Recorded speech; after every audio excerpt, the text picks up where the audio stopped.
Sejam todos bem-vindos, né, no estudo de hoje. Eu quero começar falando fazer um resumão do que a gente viu até agora, para dizer que, ao longo do livro, né, o Napoleão Hill, através da entrevista com o diabo, ele nos conta que a forma que o diabo domina os seres humanos é através do hábito da alienação, que é o hábito de não pensar por si mesmo, tá?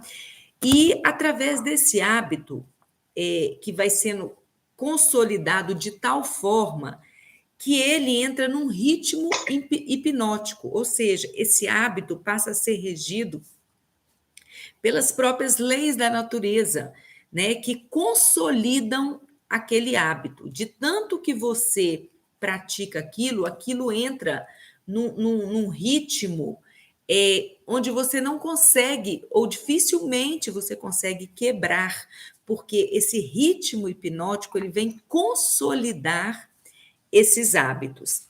E aí, ele começa agora trazendo a ideia de como que esse hábito pode ser quebrado, né? Já que é uma coisa que é muito arraigada, né? Então, ele traz que o ritmo hipnótico ele funciona muito como a própria lei da gravidade, né? É o que fixa as coisas no chão, né? Então, ou seja, que consolida um estado. E assim também agiria o ritmo hipnótico, consolidando o padrão de pensamento, o conjunto de hábitos que você tem, sejam eles positivos ou negativos. E aí ele traz quais seriam os princípios através dos quais nós poderíamos quebrar este ritmo hipnótico.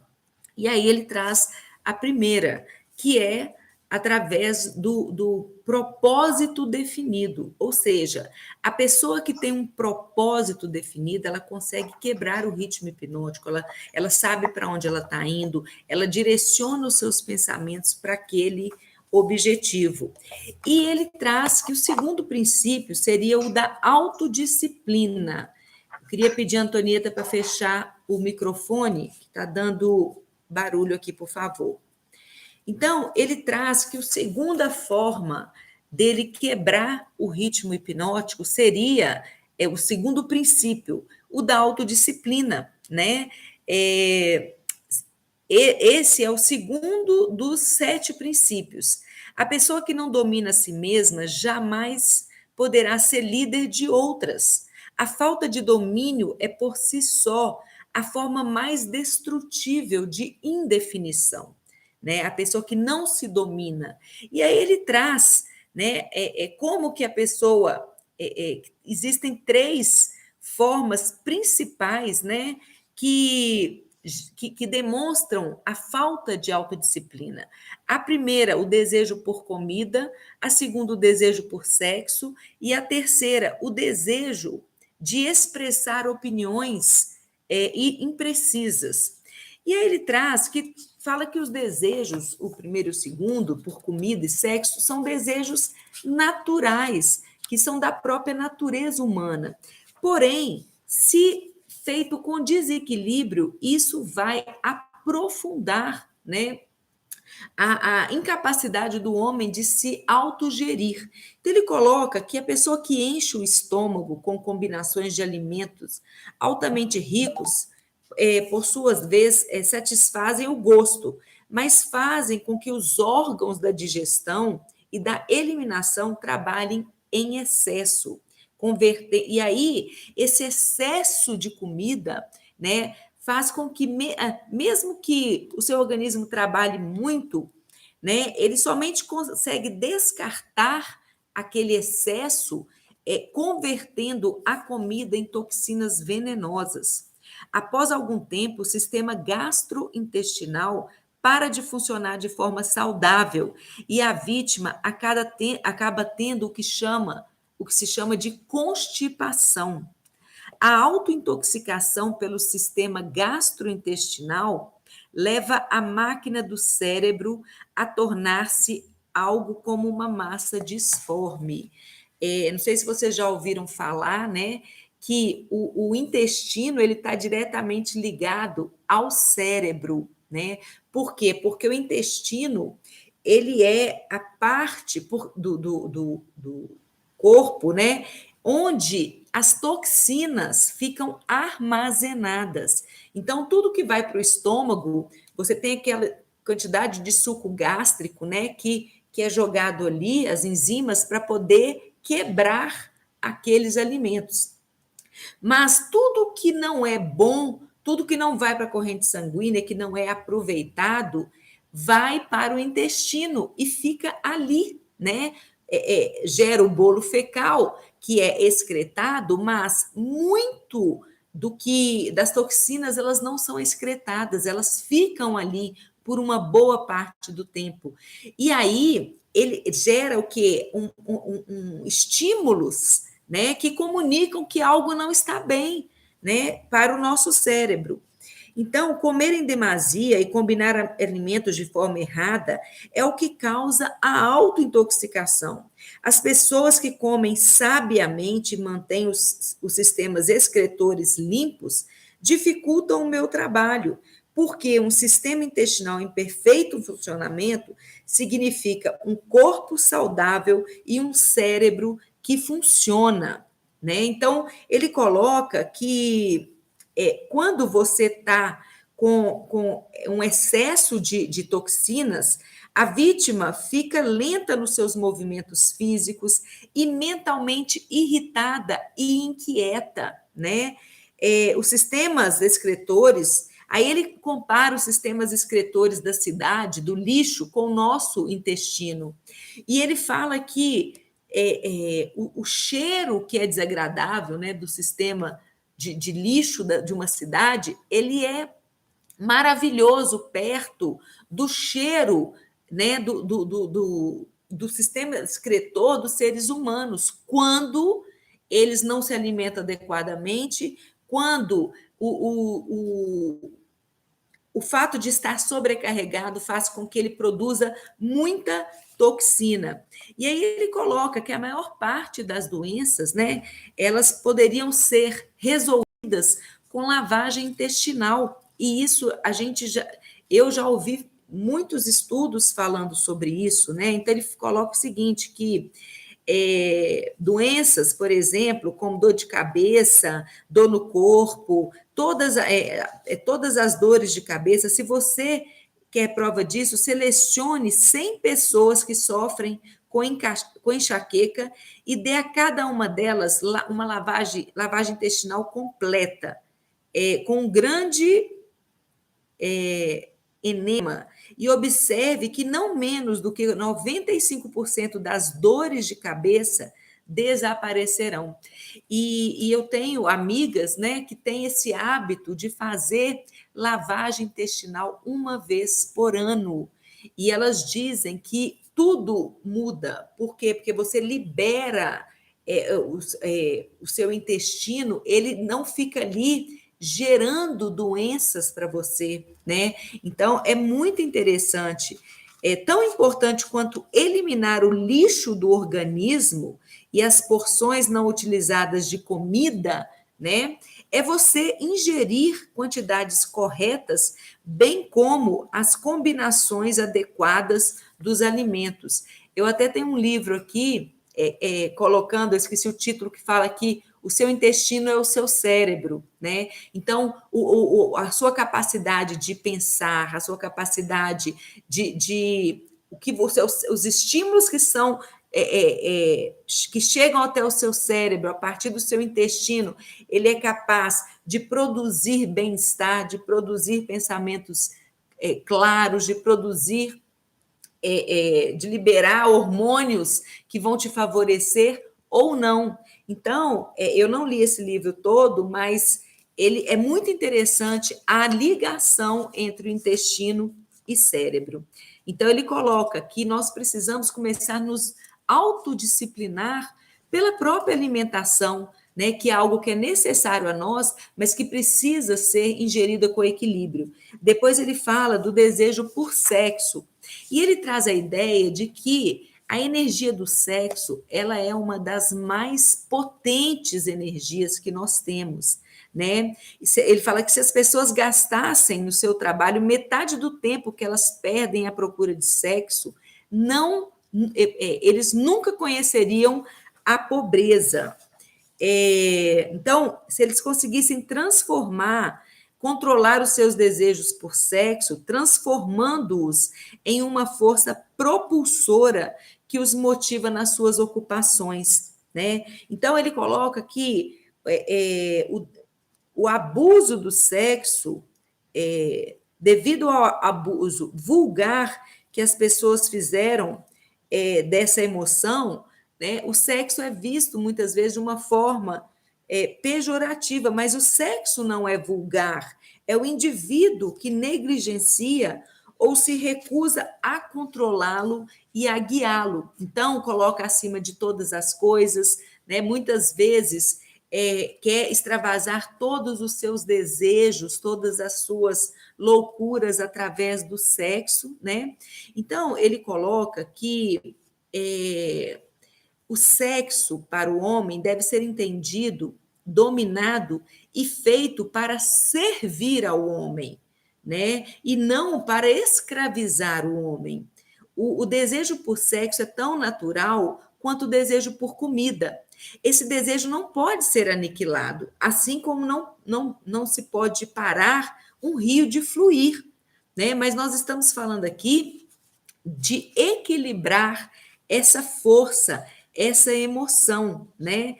Então, um dos maiores danos do sexo descontrolado é que ele priva a fonte de uma das maiores forças propulsoras do homem, né? Que é a energia criativa. Ele dissipa a energia necessária pela natureza para manter a saúde física. Quando você gasta a sua energia só com sexo exagerado, você fica com déficit de energia para a sua saúde, para a sua criação, né? O sexo é a força terapêutica mais útil da natureza. Mas em excesso diminui a energia magnética, que é a força de uma personalidade atrativa e agradável. Olha que interessante, gente. E eu me lembro muito de uma pessoa que me explicou, né, a ideia da palavra, né, coitado, né, que a gente usa aí de uma maneira tranquila, né, para chamar alguém que está, às vezes, numa posição de fragilidade ou de incapacidade, né, que é a ideia do coitado, vem do coito, a pessoa que é como se falasse da pessoa após o coito, após o ato sexual, que é uma pessoa totalmente desenergizada, uma pessoa totalmente prostrada, né? Então, o sexo é algo maravilhoso, é a energia, inclusive, que gera a vida, né? Que gera outras vidas. Só que a pessoa que se vale dessa energia, dessa emoção que ele chama aqui, de uma maneira descontrolada, né? Ele fica totalmente desenergizado para as coisas da vida, né? Então é uma potência, mas desde que seja usada adequadamente. O sexo controlado fornece a força magnética que atrai as pessoas para outras. Ele aflora, né, a imaginação e capacita uma pessoa a criar ideias úteis. Ele fornece à pessoa persistência e perseverança, tudo falando dessa energia do sexo. Perseverança na busca por um motivo maior. Ele é um grande antídoto para todas as formas de medo. Ele fornece imunidade ao desencorajamento, né? Ele fornece resistência física e mental nos momentos em que se passa por alguma forma de fracasso ou revés. ele fornece as qualidades necessárias para lutar sobre quaisquer circunstâncias, aumentando a capacidade de autodefesa. Em resumo, a energia sexual, ela gera vencedores e não perdedores, desde que usada com equilíbrio, né, e de forma controlada. E aí ele traz que é o método, a energia sexual, o sexo, é o método através do qual a natureza se utiliza para a perpetuação da espécie do planeta. Então, ele traz que a gente precisa ter autodisciplina e que uma das formas de nos disciplinar é disciplinar o nosso desejo por comida, disciplinar o nosso desejo por sexo e pensar com exatidão. Ele fala que o desejo por expressar opiniões imprecisas, né, é o que nos leva, contraria, né, a nossa força de autodeterminação. Então, ele coloca que pensar com exatidão é a solução de todos os problemas do homem, né? É a resposta para todas as suas orações, a fonte da opulência e de todas as possessões materiais. Ninguém consegue estar inteiramente livre se não pensar com exatidão, né? Que traz a ideia de você saber exatamente, ou seja, você está cônscio daquilo que você está pensando, né? Você você refletir sobre algo, você buscar fatos que possam ancorar aquele pensamento, né? E ele traz a ideia de que o hábito de expressar opiniões imprecisas e desorganizadas, ele é destrutivo. Por quê? Porque ele consiste na tendência de influenciar as pessoas no ato de adivinhar, uma vez que procurar pelos fatos no momento em que elas formam opiniões, criam ideias ou organizam planos. Ou seja, ele está dizendo que sempre que a gente se manifesta sem estar ancorado em fatos que possam organizar as nossas ideias, né, e possam trazer ali argumentos que realmente fazem sentido, você está simplesmente fazendo jogo de adivinhação, dando opiniões infundadas, e muitas vezes você pode, inclusive, criar desafetos por conta disso. Aí ele traz a ideia de mente, do que ele chama de mente gafanhoto, né? A pessoa desenvolve o hábito de ter uma mente gafanhoto, que é aquela mente que pula de uma coisa para outra, mas nunca chega a lugar nenhum. E é interessante, gente, que eu estava estudando o livro do Foco, né, que chama Foco, do Daniel Goleman, que é o pai da inteligência emocional, e ele traz exatamente essa ideia de que nós precisamos de uma atenção concentrada para analisarmos alguma ideia, né? Então, quando a gente começa a ler algo, a gente precisa de aprofundar naquilo para que o nosso cérebro possa gerar as associações com conteúdos que nós já temos apreendidos. É assim que o aprendizado acontece, né? É assim que você se torna capaz de gerar uma reflexão a respeito de alguma coisa, ou seja, uma ideia nova te chega, a partir do momento em que você vai elaborando, vai lendo sobre aquela ideia, né? A elaboração ela se dá de que forma? Através de conexões com conhecimentos que você já tem, associações, e aí é a partir disso que você tem os insights, que você tem as conclusões. Por quê? Porque você fez uma série de associações.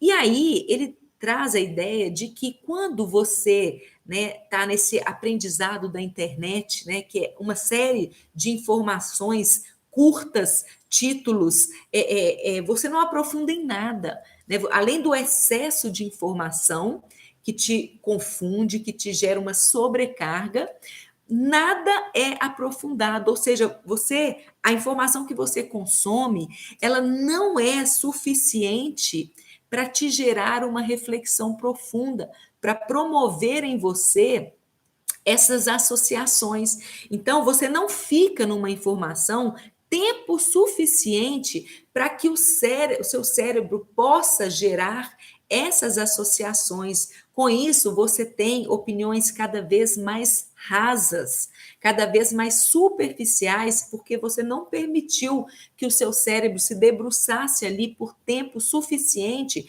para gerar um raciocínio, para gerar uma opinião fundada, né? Então ele coloca que se o nosso aprendizado passar a ser realmente esse, né? Nós vamos perder a capacidade de uma reflexão mais profunda das coisas, o que para mim fez muito sentido. Homens sábios mantêm seus planos para si mesmos e evitam expressar opiniões que não tenham sido solicitadas. Então, ele traz a ideia de que a gente só deve falar quando for solicitado, né? E isso é tão difícil, né? Eu fiquei pensando em mim, tão difícil. A gente sempre quer participar, sempre quer ter uma opinião. E ele coloca que expressar opiniões não solicitadas é um certo modo de egocentrismo e vaidade, né?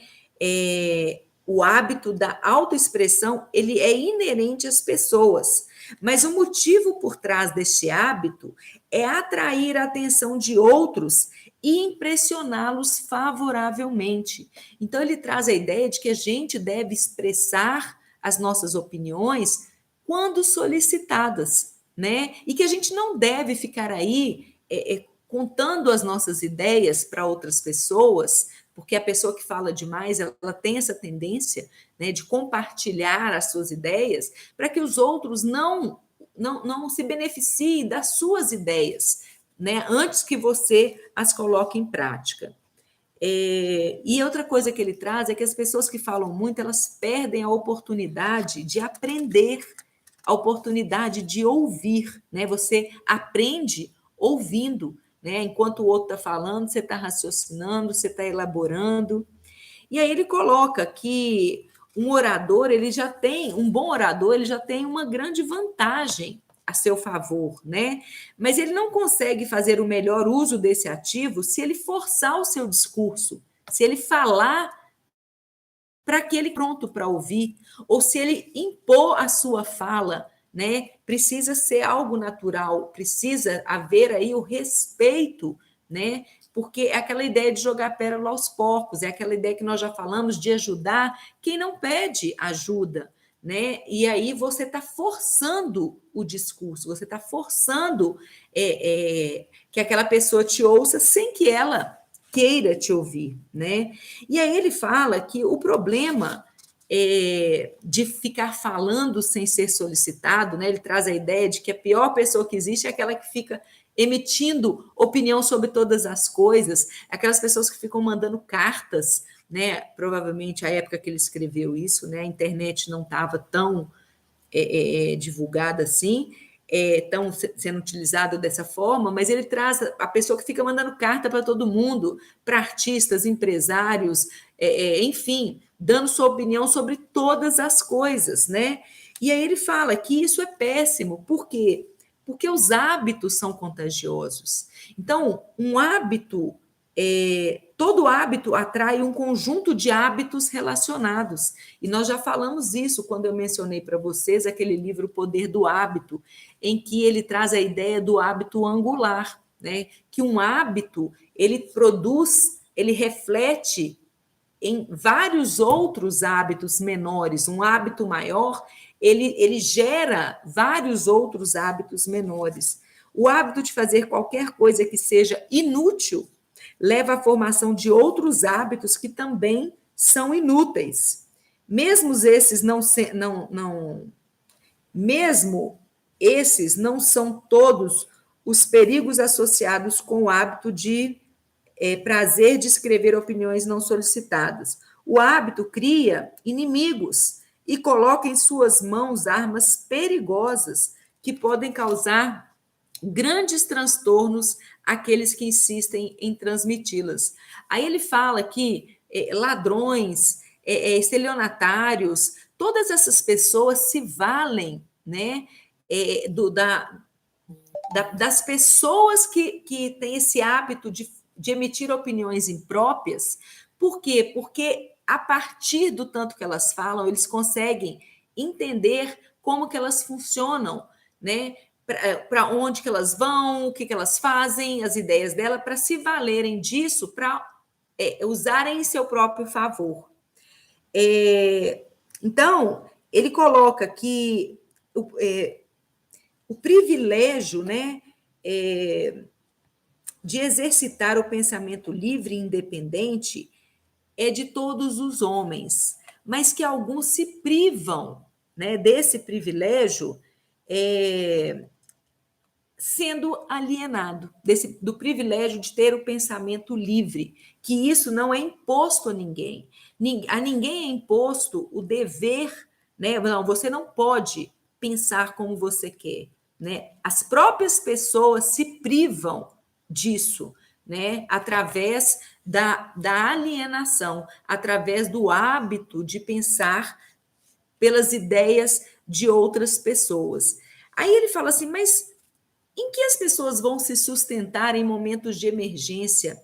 E aí ele traz, elas vão se sustentar nelas mesmas, né? Elas é a única força que não pode ser nunca pervertida, modificada, mexida e falseada por outros seres humanos mal intencionados. É a sua própria força, né? E aí ele traz que o hábito da alienação, ele fala assim, eu lhe contei francamente que meus dois instrumentos, então ele faz um resumão, os meus dois instrumentos de efetivos para dominar os seres humanos é o hábito da alienação e a lei do ritmo hipnótico. Mostrei que alienar não é uma lei natural, mas um hábito feito pelo homem, que o leva, por sua vez, a submeter-se ao ritmo hipnótico. E aí ele fala que os 7 princípios por meio dos quais o homem pode quebrar o ritmo hipnótico, né? É o propósito bem definido, a autodisciplina, e depois ele traz o terceiro, que é aprender com a adversidade. E aí ele traz um conceito muito bacana, que é a adversidade, cada adversidade traz consigo a semente de uma vantagem equivalente. Isso nós já falamos atrás, né? Menos pessoas ainda sabem a diferença entre a derrota temporária e a derrota permanente. E aí ele traz a ideia de que ele assume o controle das pessoas exatamente justamente quando elas desistem de tentar, quando elas se sentem derrotadas, né? O sucesso normalmente está a um passo muito curto além do ponto que a pessoa desiste de lutar. E tem uma história muito interessante que um cara comprou, né? Ele soube que tinha uma região que produzia muito, muito ouro, e ele comprou um terreno, né, de um fazendeiro, e ele começou a explorar, né? Ele pesquisou, chamou essas pessoas que olham, né, onde que pode ter uma jazida e tal, e ele começou a explorar. Mas para explorar ele precisava de dinheiro, porque é caro e tal, né? Então ele convenceu a família a juntos irem explorar aquela área. E aí ele explorou por 2 anos aquela região e de repente o ouro acabou. E ele ficou desesperado porque ele tinha feito altíssimos investimentos que estavam começando a dar retorno. E ele explorou uma área e quando começou a faltar, ele começou a olhar no entorno, né? Aí pagava pessoas para ir até tantos metros e avaliar e tal, tal. Depois de 1 ano procurando, ele desistiu. Porque ele viu que ele estava gastando muito, muito e tal, e ele falou assim: não, dá mais, não vou. E aí ele vendeu para um rapaz que logo, né, fazia divisa, um ferro velho que fazia divisa com a fazenda. E o ferro velho, o dono do ferro velho, falou assim: olha, onde tem ouro, né? Pode ser que nessa região não tenha, mas é uma região rica. Então ele, né, pensou, eu vou comprar esse negócio. E comprou. E aí comprou barato, né? Porque aquela pessoa que estava explorando estava acreditando que já não tinha mais nada ali, porque ele já tinha feito tanta pesquisa. E aí o que aconteceu? O dono do ferro velho comprou e chamou um especialista de outra região para poder fazer uma avaliação da área. E aí esse especialista, lógico que foi caro, mas ele resolveu investir. Ele descobriu que a 20 metros dali tinha uma jazida do tamanho, a maior jazida daquela região. Então, algo que tornou o dono do ferro velho um milionário. E é exatamente quando eu li aqui, eu lembrei exatamente dessa história, que o sucesso ele está sempre a um passo do momento em que você desiste. Né? É lógico que nós temos que saber até onde a gente pode ir, né? Porque é uma linha muito tênue a questão da persistência e da teimosia, né? E também sabermos que a diferença entre persistir e insistir, né? A pessoa que insiste, ela está sempre fazendo da mesma forma, batendo do mesmo jeito, né? A pessoa que persiste, ela continua fazendo, buscando o seu objetivo, mas cada vez de uma forma diferente, né? Então, insistir é uma forma burra da pessoa alcançar o seu objetivo. Uma coisa é você fazer uma, duas vezes, três vezes. Não funcionou, você precisa de buscar outros caminhos, ao invés de buscar da mesma forma, né? E ainda assim, você precisa também saber o quanto você está persistindo ou quanto que você está sendo teimoso, né, naquela ideia. Mas para isso você precisa de se cercar de pessoas, né, que saibam sobre aquilo, que possam te aconselhar, possam trocar ideia, né, para que você tenha uma visão mais clara. Mas é muito sério essa ideia de que nós só de que o sucesso ele está colado com o fracasso, ele está colado com o ponto em que você desistiu. E aí ele traz a ideia que eu achei muito interessante, que o fracasso normalmente serve como uma bênção disfarçada, porque ela quebra o padrão do ritmo hipnótico e faz com que a mente se libere para um novo começo. Olha que interessante, gente. Muitas vezes você está ali num ritmo, fazendo as coisas incessantemente erradas, equivocadas, e aí vem o caos. O caos, ele é sempre um prenúncio da ordem, né? Então, vem o caos para quê? Para quebrar aquele ritmo e fazer com que você pare, que você se redirecione. Olha que interessante. Eu achei isso muito forte, muito profundo. O fracasso é um estado de espírito, pois isso é algo que pode controlar até o momento em que ele se nega a exercitar esse privilégio. A natureza não força as pessoas a fracassarem, mas a natureza impõe a sua lei do ritmo hipnótico sobre todas as mentes. E por meio dessa lei, ela mantém permanentemente todos os pensamentos dominantes na mente. Em outras palavras, pensamento de fracasso são tomados pela lei do ritmo hipnótico e feitos permanentes, se o indivíduo aceita tais circunstâncias como sendo um fracasso permanente. Então, na verdade, o ritmo hipnótico ele apenas consolida aquilo que está na sua mente. E é por isso que nós falamos da lei da atração. Aquilo que você mantém permanentemente na sua mente, você atrai para a sua vida, seja positivo, e seja negativo. E aqui me fez lembrar novamente do livro Mindset que nós falamos ontem. A pessoa de mindset fixo, ele torna uma situação de fracasso, ele não entende que a situação foi de fracasso, ele entende, eu sou um fracassado, né? Então, ele traz para si um estado permanente, uma experiência vivida torna-se um estado permanente e intransponível para ele, né? Então, assim, eu não vivi uma situação de insucesso amoroso. Não, eu não sou amado, né?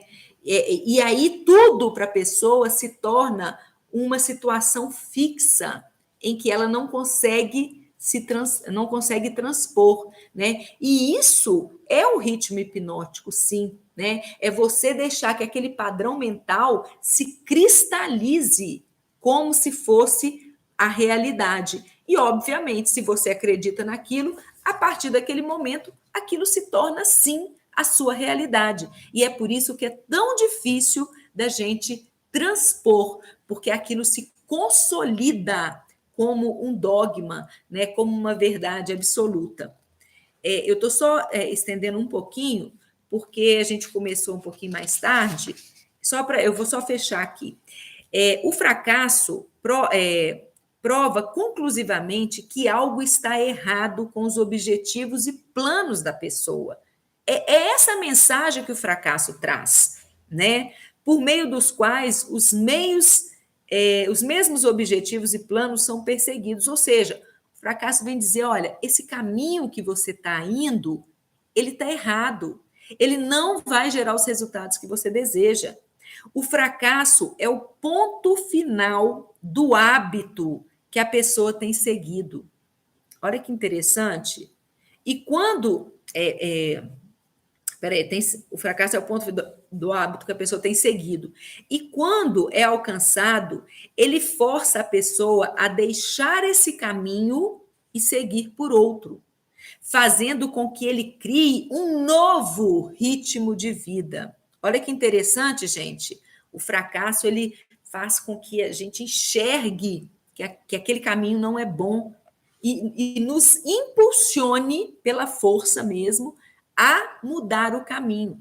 Ou seja, é um meio que a natureza tem para nos convidar a nos renovar, a mudar a nossa caminhada, a mudar o nosso padrão pensamental, a buscar novas formas de agir, de existir, de pensar. É a oportunidade para testar a si mesmo, oportunidade pela qual pode aprender o quanto de força de vontade a pessoa tem. O fracasso também força as pessoas a aprenderem muitas verdades que elas nunca descobririam sem ele.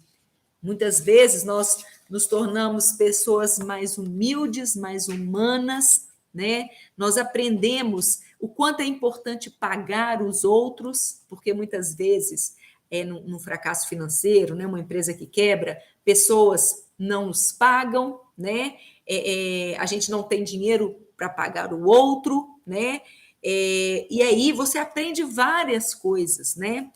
E lições que te vêm rápidas, porque são muitas lições que, se nós soubermos aprender, assimilar, nós nos tornamos pessoas muito mais potentes depois disso.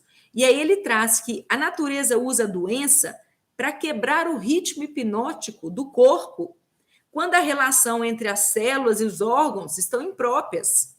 Ele traz as crises financeiras para quebrar o ritmo do pensamento em massa. Quando um grande número de pessoas relaciona-se impropriamente por meio de negócios, atividades sociais e políticas.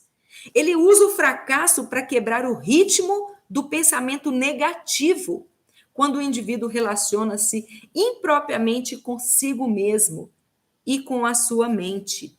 Então, a única coisa permanente em todos os universos é a mudança, né? A mudança eterna e inexorável é aquela por meio da qual cada átomo da matéria e cada unidade de energia tem a oportunidade de relacionar-se apropriadamente com outras unidades de matéria e energia, ou seja, cada ser humano tendo a oportunidade de relacionar-se adequadamente com outro ser humano. E ontem eu gravei um vídeo exatamente sobre isso, né? Acho que vocês receberam, dizendo que a mudança ela é a única coisa que é permanente, né? Olha que coisa louca. A mudança é a única coisa permanente na nossa vida. A vida é um impulso de movimento, emotion, né? Emotion é emotion, né? A emoção é você fazer a sua vida mover, movimentar-se, né? Então eu até dei os exemplos, né, de que tudo, a própria natureza nos mostra que tudo que está parado gera avaria, né? Então uma água parada ela apodrece, né? Um carro que você não anda, ele acaba a bateria, um cano que não passa água, ele entope, um músculo que não se exercita, ele atrofia, né? Para dizer que a vida ela impõe o movimento, ela impõe a ação, ela exige que a gente saia da inércia, né? Para que a gente possa fazer a vida acontecer, né? Então, e aí foi o meu convite, né, para o curso Poder da Ação, que eu renovo aqui a vocês, né, dia 5 e 6 de fevereiro. Então, gente, que diante de todos esses aprendizados, nós possamos estar muito atentos, né, às coisas que nos impedem de romper esse ritmo hipnótico, que nós possamos ter um olhar diferente para esses fracassos temporários que nos acontecem, porque eles apenas nos sinalizam que precisamos mudar a direção, precisamos refletir melhor sobre o que nós estamos fazendo e agregar algo novo para aquilo que a gente quer fazer, né? Então, com essas palavras, eu vou abrir para vocês comentarem ou fazerem alguma observação. Está aberta a palavra. O que tocou vocês? O que fez sentido? O que chamou atenção?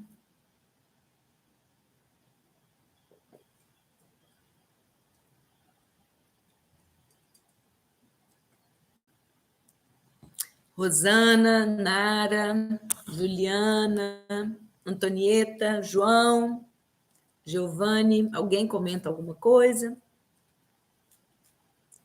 Então vou eu. Vai lá, Antonieta. Hoje foi tudo assim, muito interessante, né? Esse alerta, achei mais interessante que o sucesso é quando você desiste, né? O sucesso está quando você desiste. Então, o alerta que a gente não deve desistir. O ouro está logo ali. Então, e também sobre... Tá falhando um pouquinho. Tá falhando. Ele é um grande professor.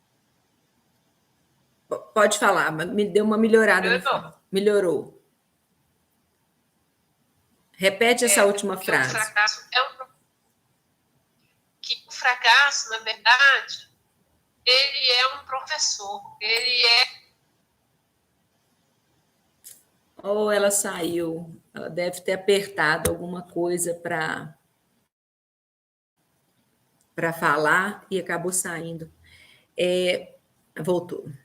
Cai. O fracasso é um professor, né? Mas deu para entender o que eu falei? Que eu gostei de saber disso, né? Que o fracasso é um motivador para a gente prosseguir. Sim. Agora, é entender que nesse caso, né, de não desistir, né, entender que a questão do desistir é no sentido de se reconhecer um fracassado, né? De se colocar nessa posição de fracassado, ou seja, eu não dou conta, eu não sei, né? Porque eventualmente nós precisamos, muitas vezes, se você reconhece que algo não está bom, né? Você precisa recuar. Mas, pelo menos no meu entendimento, é entender que as derrotas elas são temporárias, né? E que você precisa entender a mensagem que ela quer te trazer. Exatamente, é para você mudar a rota, né? Mas não para você desistir. Mas muda a rota, ela vem, é uma forma da vida falar conosco, né? Alguém mais, gente? Comenta. Alguém soube, de alguma forma, alguém pode trazer um aprendizado que teve com uma situação de derrota e que isso gerou um impulsionamento na vida, que conseguiu aprender e perceber o fracasso como temporário para algo maior?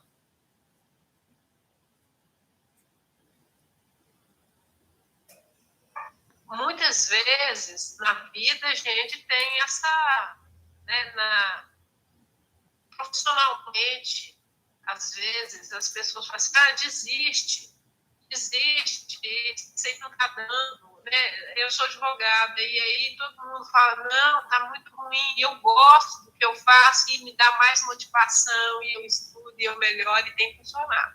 Muito bom. E estou nessa caminhada, mas que muitas vezes não é fácil, porque a gente tem mais desapontamento do que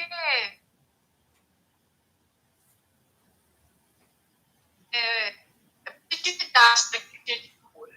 Sim. Mas é isso, tem muitas coisas, né? Casamento frustrado, separações, isso aí motiva. Ele fala assim, não, eu vou.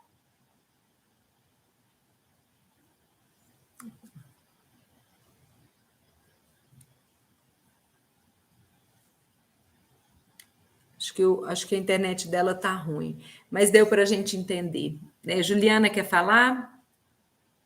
Ô, Dani, bom dia. Bom dia. Acontece, é muita coisa mesmo, né? Muito denso, como eu sempre falei, mas eu achei interessante que vai, assim, contextualizando cada vez mais, né? E aí, em relação à superficialidade e o aprofundamento, a boa vontade e a técnica, né? Então, assim, às vezes a gente tem boa vontade, mas não tem a técnica, é onde que faz com que a gente desista. E não aprofundar e achar que a gente sabe, ter boa vontade, e não buscar pessoas que tenham conhecimento para realmente intervir, né? Às vezes ficar ali naquele mindset fixo e não querer desenvolver, e ficar no ponto de vista e achar que está certo, né? Não ser aberto para poder interagir com as pessoas. A percepção do amor ágape, né? Porque enquanto as pessoas ficarem presas na perspectiva genital, eu creio que o desenvolvimento ele não vai acontecer. Sim. Porque o amor é tudo, e esse amor ágape que nós precisamos chegar e atingir, mas isso é um desenvolvimento e precisa tudo acontecer para que isso aconteça, né? Verdade. Então, assim, eu fico percebendo que já tem 50 anos, parece que esse livro foi escrito, né? 45, parece, acho que ele é de 79, 44. Eu não sei te falar. E assim, a gente, igual quando você vai ler a Bíblia, você pega algumas questões assim, tão atual, né? Sim. Então, nós estamos aqui mesmo a cada dia para poder ele foi escrito em 1938. Ah, então mais velho ainda. Eu achei que era 79, eu não sei por que eu fiquei com esse negócio de 79. Ou seja, né? Já tem... Totalmente atual, né, Ju? Totalmente. Muito bom. E é isso, entendeu? Assim, então, muitas coisas, se for parar para pensar, vai contextualizando dentro de um processo mesmo de desenvolvimento, de percepção, né? Uhum. E uma coisa acaba puxando a outra. Verdade. Se a gente tem a forma de olhar, de pensar, de sentir, a gente muda a forma de agir. Né? Então, a todo dia nós temos a capacidade de aprender desde que a gente esteja aberto para poder visualizar isso. E não ter a ideia fixa, né? Estar em movimento a todo momento, né? Para você não ficar parado, inerte. Verdade. E poder transformar. Né? É isso. Muito bom, muito bom. Gratidão por compartilhar. Mais alguém, gente? Gente, então eu agradeço a vocês pela presença. Segunda-feira eu falei que a gente ia terminar o livro essa semana, acabou não dando, mas nós estamos realmente no finalzinho, tá? Então, segunda-feira, a gente se encontra aqui às 6 horas para a gente... Eu acredito que a gente consegue concluir. Tá bom? Beijo enorme, ótimo final de semana para todos. Tchau, tchau. Tchau. Tchau, com Deus.